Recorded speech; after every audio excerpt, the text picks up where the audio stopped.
Hey guys, I hope you guys are doing well on week 2 or 3 of quarantine now. What, week 4? Even better. So we are in Psalm chapter 46.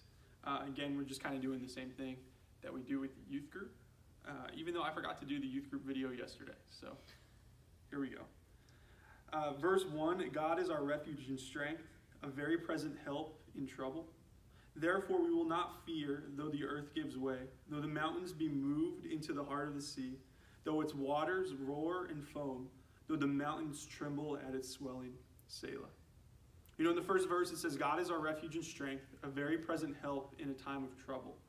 And we see right away that God is, unmovable. There's this contrast here, right, where we have God who is our present help in trouble. He's there for us. And then we see how the Bible says the earth gives way, mountains be moved, mountains tremble, right?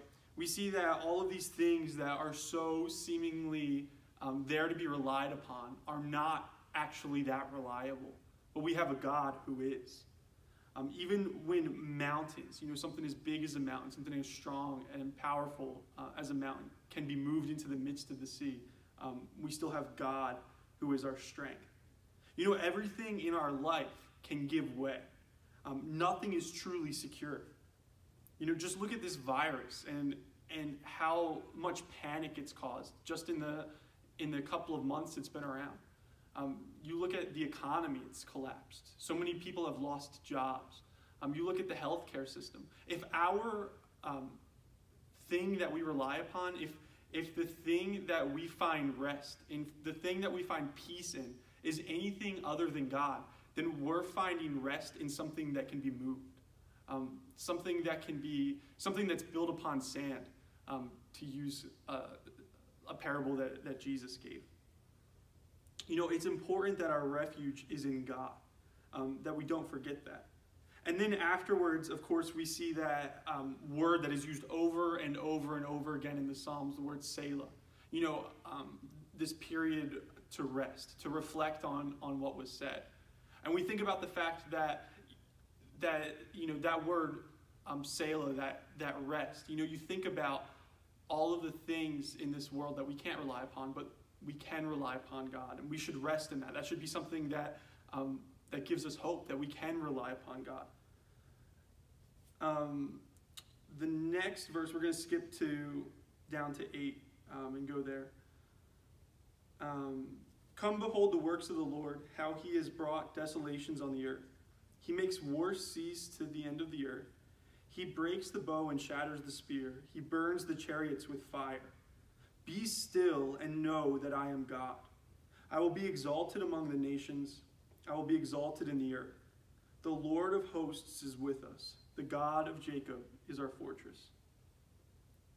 We see the power then. The psalmist talks then about the power of God, right? So in the first bit, he talks about how God can't be moved and how all these other things are being moved. Here we see the power of God, right? He's brought desolations on the earth.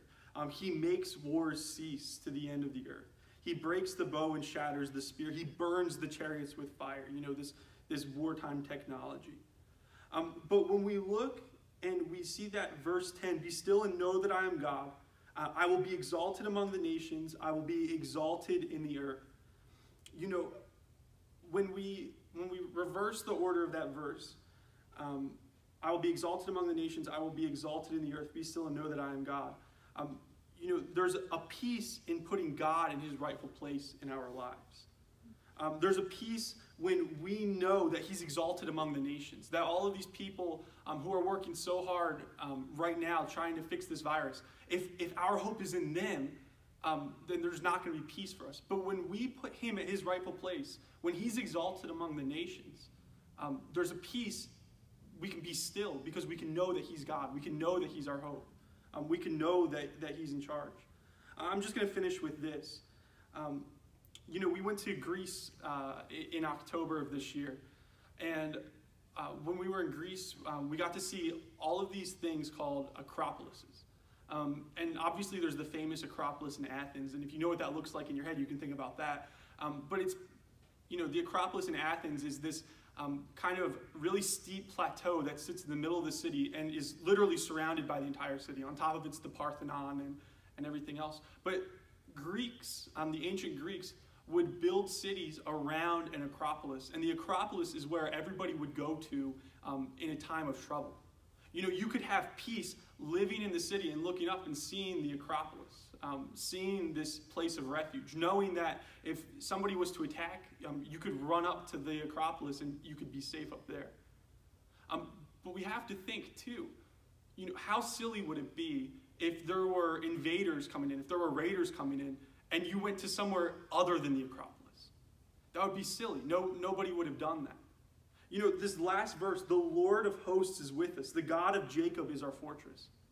We need to be reminded that just like it would be silly for the ancient Greeks not to have run to the Acropolis, it's silly for us not to run to God when we have this time of trouble. If we put God anywhere other than his rightful place in our lives, it doesn't make any sense, especially in this time. So I'm just going to let you go with that.